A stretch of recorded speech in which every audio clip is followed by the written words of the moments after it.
steel ពេញវ័យសបាយតែអត់ភ្លើតភ្លើនទេបងប្អូនណាមកលក់ត្រីសុំសរសើរសួស្ដីបងប្អូនថ្ងៃនេះ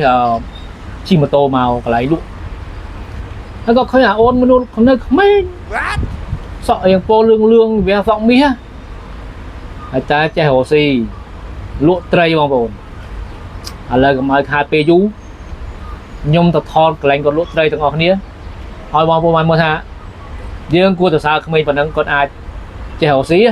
តោះទៅទាំងអស់គ្នានេះបងប្អូនគឺនៅក្នុងការ៉ាសសង្កលតិចក្បែរវត្តព្រៃស្ពឺបងប្អូនណាគឺមានវត្តមួយឈ្មោះថាវត្តអង្គត្រកៀត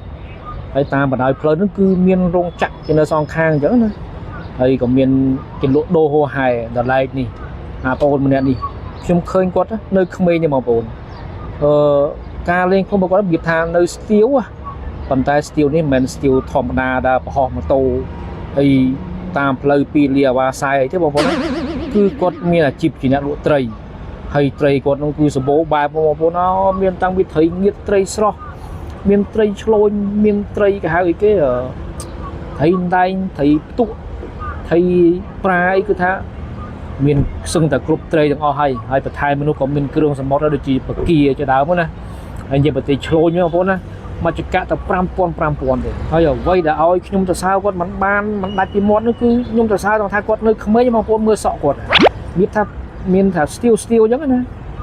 ស្ទៀវខ្លះគេបរហោះម៉ូតូពេញតែផ្លូវអត់ប្រយោជន៍ទេនេះមកមើលបងប្អូនជាគំរូបងប្អូនណាហើយបើថាបានឆ្លងកាត់នឹងអីជួយទិញត្រីគាត់ផងបើគាត់មានត្រីច្រើនណាបងប្អូនត្រីចាបត្រីទី10យ៉ាយក៏មានដែរហើយសុទ្ធតែល្អស្រស់ហើយតម្លៃវិញគឺធូរទេ5000ហើយទិញបានដែរបងប្អូន